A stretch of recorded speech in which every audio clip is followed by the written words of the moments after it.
Fax machine को लेकर जो सारी बातें सत्यपाल मलिक ने की और ये कहा कि मुझे महबूबा मुफ्ती कॉल भी कर सकती थी, मुझे कॉल नहीं किया, उसका कोई रिस्पांस महबूबा मुफ्ती ने नहीं दिया। भारतीय जनता पार्टी के अध्यक्ष हों, वो भी इस पर बात करके राजी नहीं कि पॉलिटिकल रिएक्शन में भी ये ब्लैकआउट सत्यपाल मलिक के बयानों का क्यों।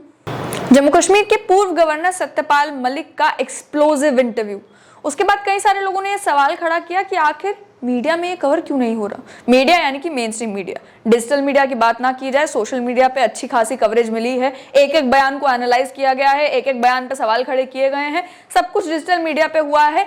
सवाल खड़ा किया जा रहा है मेन स्ट्रीम मीडिया यानी कि टीवी की डिबेट्स में सत्यपाल मलिक मुद्दा क्यों नहीं बने, अखबारों की हेडलाइनों में सत्यपाल मलिक मुद्दा क्यों नहीं बने।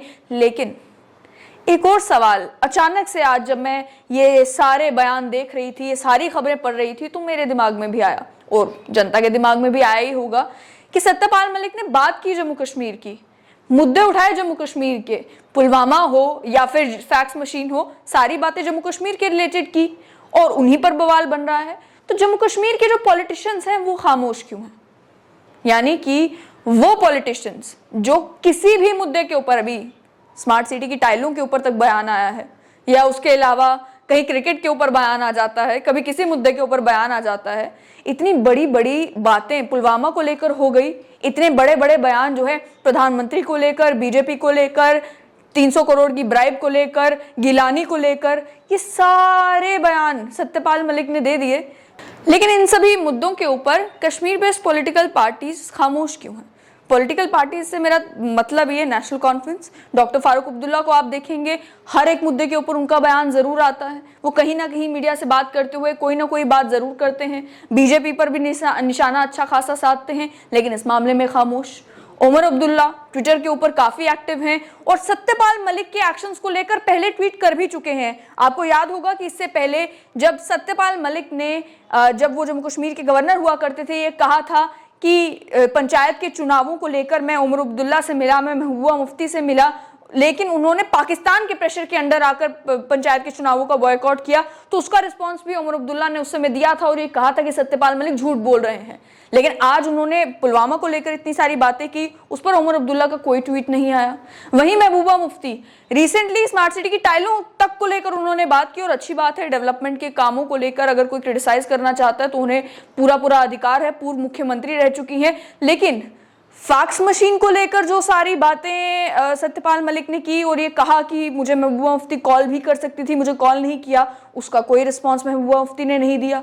उसके अलावा पुलवामा को लेकर जो उन्होंने कहा कि मुझे कहा गया कि तुम चुप रहो, पुलवामा को लेकर उमर अब्दुल्ला भी और महबूबा मुफ्ती भी ट्विटर के जरिए बार बार ये कह चुके हैं कि भारतीय जनता पार्टी ने पुलवामा अटैक को पॉलिटिसाइज किया इलेक्टोरल बेनिफिट लेने के लिए।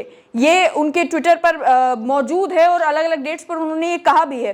महबूबा मुफ्ती की अगर बात की जाए तो उन्होंने 24 मार्च 2019 को ये कहा था पुलवामा अटैक को लेकर कि इसे बीजेपी पॉलिटिसाइज कर रही है। उमर अब्दुल्ला ने 9 अप्रैल 2019 को कहा था कि पुलवामा अटैक को बीजेपी पॉलिटिसाइज कर रही है और वोटर्स को ये सवाल पूछना चाहिए कि पुलवामा जैसा हमला आखिर हुआ क्यों।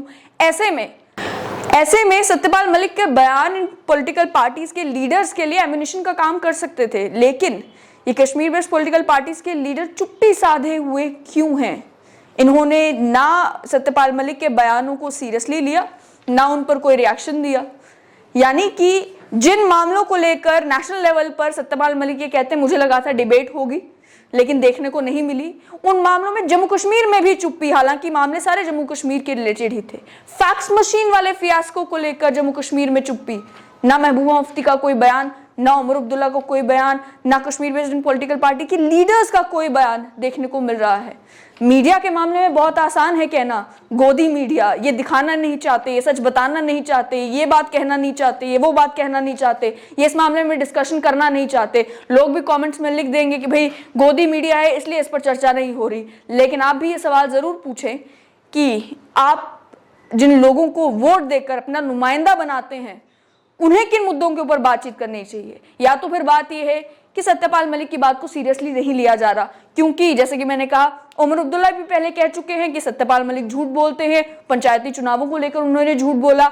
उसके अलावा महबूबा मुफ्ती ने तो लीगल नोटिस भी भेजा था सत्यपाल मलिक को, जिस समय उनका नाम जो है वो रोशनी एक्ट के साथ जोड़कर बताया जा रहा था कि वो भी रोशनी की बेनिफिशियरी हैं। उन्होंने सत्यपाल मलिक के खिलाफ लीगल नोटिस सत्यपाल मलिक के खिलाफ दावा किया था, उन्हें लीगल नोटिस भेजा था और ये कहा था कि वो झूठ बोल रहे हैं। ये 22 अक्टूबर 2021 को हुआ। यानी कि या तो बात यह है कि सत्यपाल मलिक की बातों को वो सीरियसली नहीं लेना चाहते, वो कहते हैं कि सत्यपाल मलिक झूठ बोलते हैं, इस वजह से उनका कोई रिएक्शन नहीं आया। हाँ, रिएक्शन जरूर आया मुजफ्फर हुसैन बेग का, जिनको लेकर सत्यपाल मलिक ने कहा था कि मुजफ्फर हुसैन बेग गिलानी से मिले। उन्होंने मुझे कहा कि सत्यपाल मलिक ठीक आदमी है, इससे बातचीत हो सकती है। मुजफ्फर हुसैन बेग ने कहा कि मेरी गिलानी से कोई मीटिंग नहीं हुई थी। कम से कम उन्होंने क्लैरिटी तो दी, कम से कम उन्होंने अपनी क्लैरिफिकेशन तो दी। लेकिन जहां बात आती है इन अन्य पॉलिटिकल पार्टी के लीडर्स की, भारतीय जनता पार्टी के अध्यक्ष हों, वो भी इस पर बात करके राजी नहीं। उनसे जब पूछा जाए कि पुलवामा को लेकर सत्यपाल मलिक के बयान, वो भी कहते हैं कि इस पर कोई बात नहीं होगी। और वहीं जो अपोजिशन पार्टी के लीडर्स हैं, उनका रिएक्शन ही कोई नहीं। यानी कि जिस तरीके से पहले हमने सवाल ये खड़ा किया कि मीडिया ब्लैकआउट सत्यपाल मलिक के इन बयानों का क्यों, अब सवाल ये बनता है कि पॉलिटिकल रिएक्शन में भी ये ब्लैकआउट सत्यपाल मलिक के बयानों का क्यों।